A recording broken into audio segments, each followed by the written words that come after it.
All right, this is the Talking Heads podcast, and I'm joined today with Andy, the illustrator, as he goes by on Instagram. What's going on, dude? How you doing today? I'm good. Yourself? I'm doing all right. I'm just excited to talk to you. I'm a big fan of your work Cheers. on Instagram. As I said, you got to go check this shit out. You do some pretty badass drawings. So, like, what's your story, man? How'd you get into drawing? Let's hear it. Let's hear the tale. Well, so I've been working in the industry now for getting on nearly 10 years, but I've been behind the scenes mostly working for agencies. So I've been working for like marketing companies. I've also been doing kind of like training, games for education. So it's quite corporate work really, actually. And I did that for a long time, and it's great. But I got a little bit bored doing, your stuffy kind of illustrations, so started doing stuff for myself. I freelanced for quite a long time as well. I couldn't afford an iStock account, so I thought, well, I've got to learn how to draw draw things for myself. So yeah, and then after a while, I thought I want to do something different. I want to do something for myself. So I only started my Instagram under a year ago, really doing it seriously. Oh, wow. Yeah. So it's only recent I've been doing stuff like this. Like I said, it's mostly been behind the scenes. So yeah, that's it really. You got a really cool style, man. It's like really simple line work, awesome color palettes. The subject matter is pretty cool. Where did you why do you kind of lean that way? You kind of lean towards sci-fi fantasy or kind of adventurous things, it looks like to me anyways. Yeah. How'd you kind of develop your style? So I mean, I've always been into fantasy and sci-fi. I mean, my favorite films are the Alien film, Oh, the hell original. yeah. Yeah, so I love stuff like that. I've never really been into fantasy, which is strange. I've watched Lord of the Rings, and that's about it. Yeah. It's mostly been sci-fi, but I struggle to draw sci-fi. I don't know why. I don't know if it's kind of the geometric shapes or the straight lines and things like that. So I like more organic shapes, and Yeah. it works nicely for fantasy. But I think a lot of it comes off the back of I used to be really into Japanese animation when I was a Okay. kid. I was never into Disney or anything like that. Interesting. Yeah, and all of my friends are, but it just never it didn't do it for me. So I was kind of like that guy that was watching Dragon Ball Z and Oh yeah. all of that sort of stuff, whilst everyone else was watching Western stuff. So a lot of the colours I like and styles come off the back of that, I think.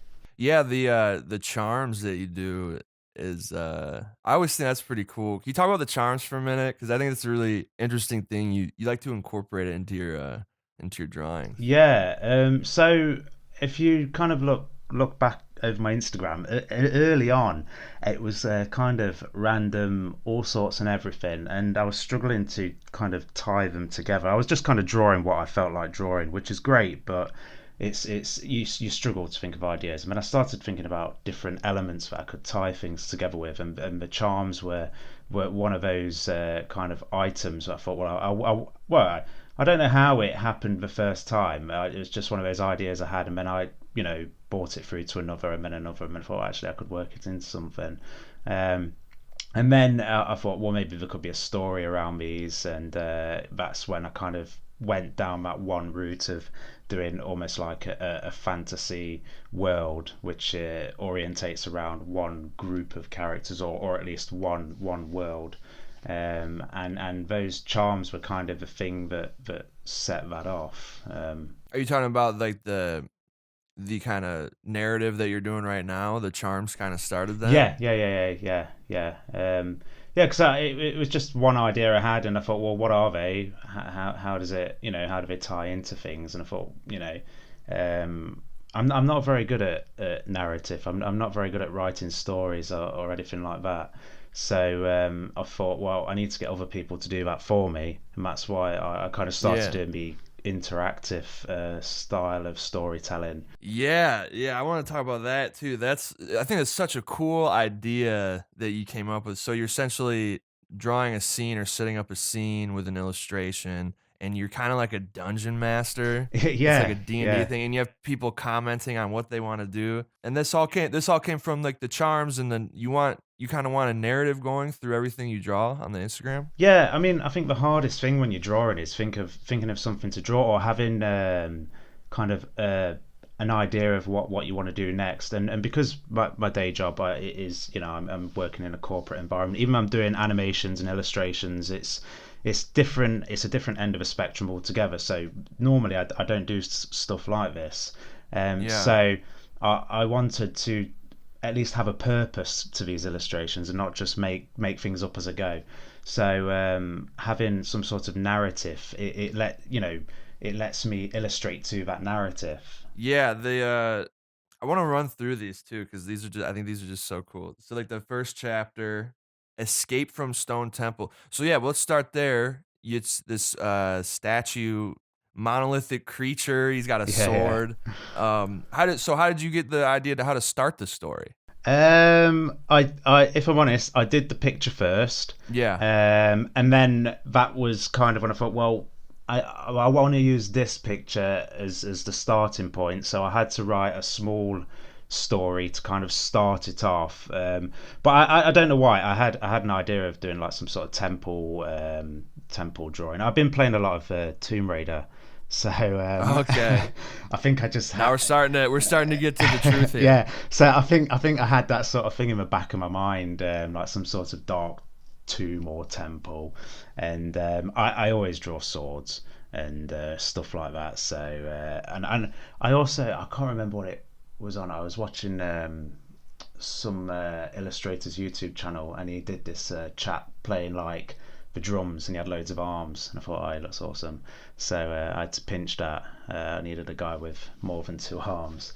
Um, Yeah. so yeah, the illustration came first, and then I wrote a story afterwards. But what the good thing was, I only had to write a small portion, and then everybody else commenting as wrote the rest for me. All I do is add to it each time. So that was the hardest one. Yeah, that first one. Yeah, it's like a great way for you to get people to really like stare at your drawing for a long period of time. Because normally you're just scrolling through, you might look at something cool for a few seconds, but you get something like this. Well, when I looked at it anyways, I'm like, all right, what's up with this bird? I feel like I can do something with this bird and Yeah, something's yeah. gonna happen. So I mean, it's just a good idea it's fun, gets people involved. Very Yeah, cool. it's tough when somebody mentions something you didn't even think about yourself. Yeah. So like someone will be like, "Oh, what about that lamp in the background?" You're like, "What about that lamp in the background?" Right? What does it do? I don't know. It's got to do something now.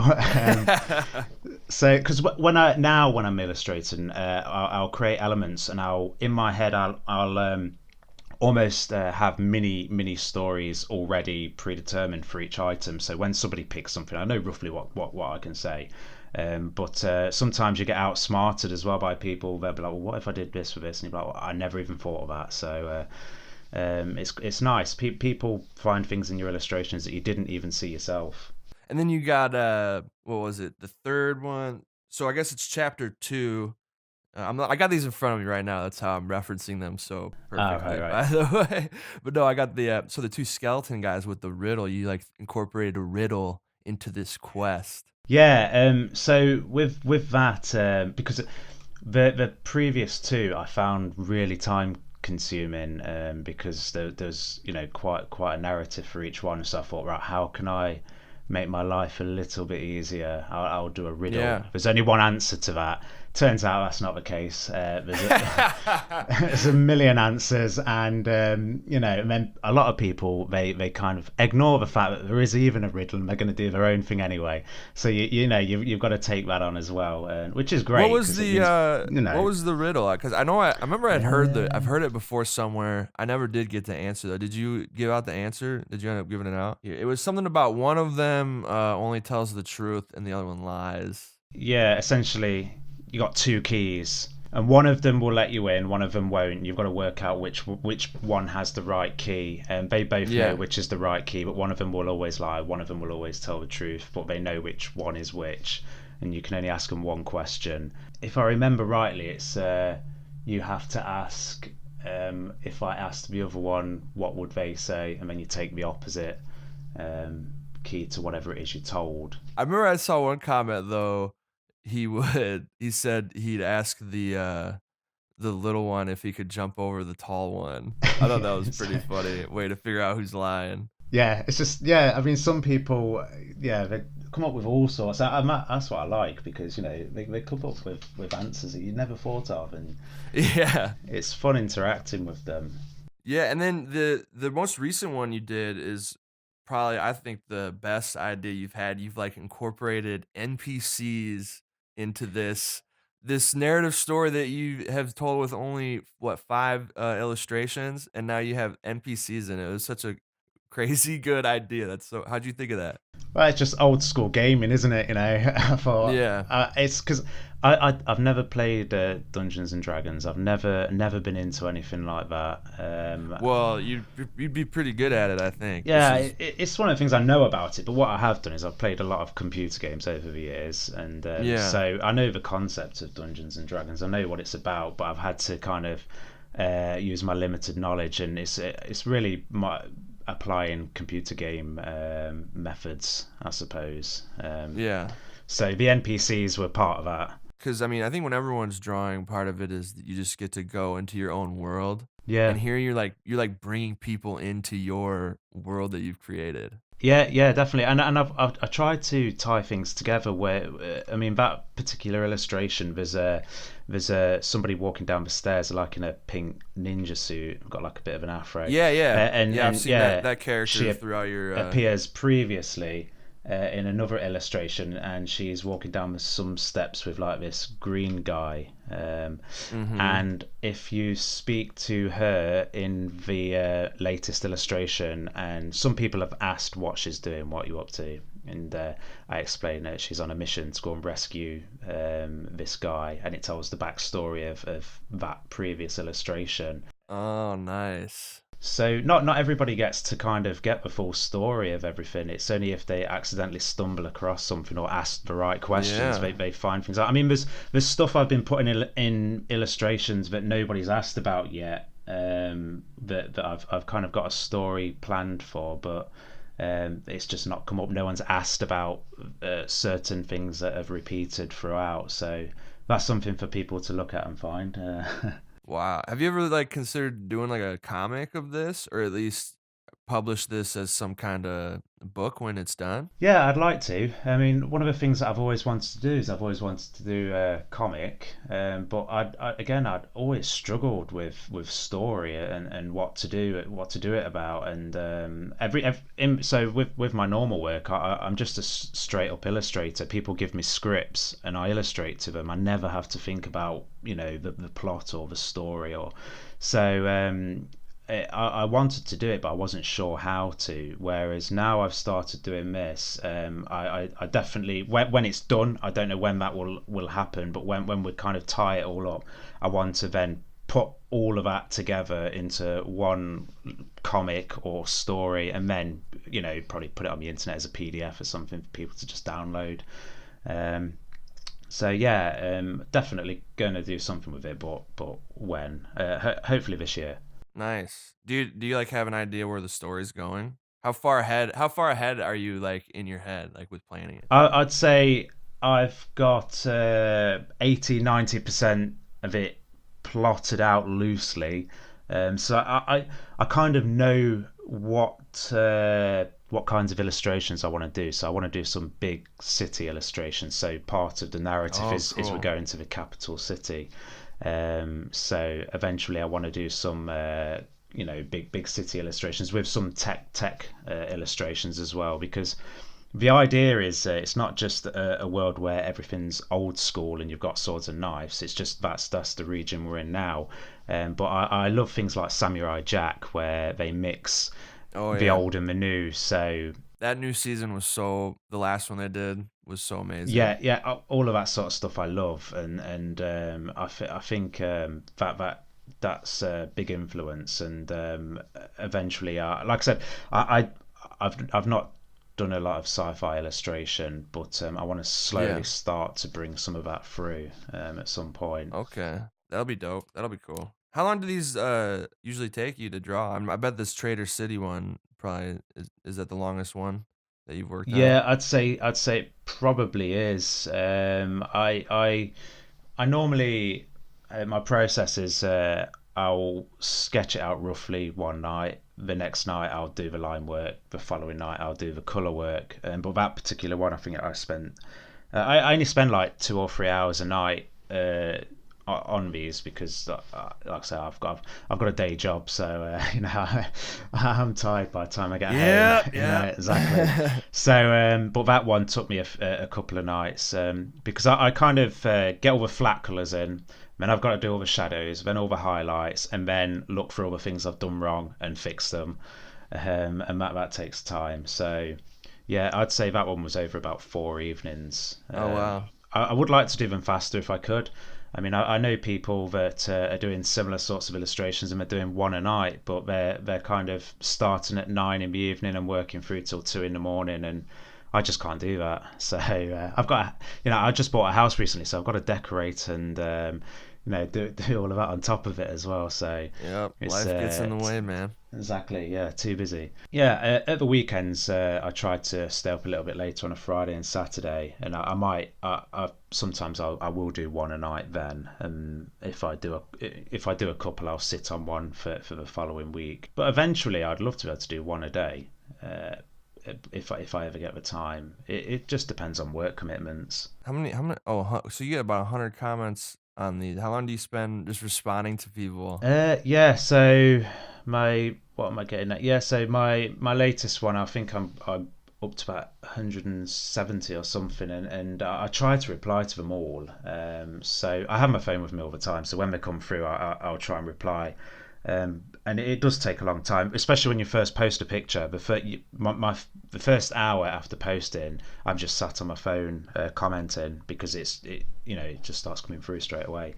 But the only problem is I hate typing on mobile phones. I'm so slow at writing on my phone, and it's full of typos and spelling errors and bad auto correcting. So I'd be much better if I could do it on a laptop or type on a computer. But then I can't respond as quickly if I was to do that. The great thing Yeah. about mobile is if something comes through, then I can respond straight away. Is there any little hints or spoilers you want to give to the story? I know you said we're going to the city. Is there anything else you can drop? Yeah, so some of my old illustrations, I did one of a flying boat not so long ago. Like Oh, yeah. Yeah, I very remember that. similar to like Spirited Away, the style. So I had an idea about this kind of like I don't know, like civilization that kind of like flies these boats around in the sky, and occasionally they kind of like come down and interact with the people on the floor. And yeah, I've started working on kind of what those characters look like and what those people look like. Well, they're more like cats. So they'll be appearing soon. But then one of the locations that I want to take it to is a floating city, a bit like Venice. So I want to kind of do more boats. I don't know why I like drawing boats. It seems to happen quite a lot. So but that's going to happen. And then also there's a region that I want to do that's kind of like a winter, snowy and full of mountains and stuff like that. So that will happen eventually, but I've got to kind of like work the way towards that as we go. All right, that's awesome, dude. Well, Andy, the illustrator, go check him out on Instagram, you guys. Really awesome stuff you're working on. Thanks for talking to me today. No worries, no worries. Is there anything else you want to plug? No, that's it. That's all I do really. Just the Instagram, the main place to find all your content? Yeah, I've got a YouTube channel, but I've not done much with it. I want to do tutorials eventually. Oh, nice. But, again, it's just having the time to do that, really. But it's on the books and the comics. But that stuff's going to be later on this year, definitely. All right, cool. We'll keep an eye out for it. This has been another episode of the Talking Heads podcast. Thanks for hanging out.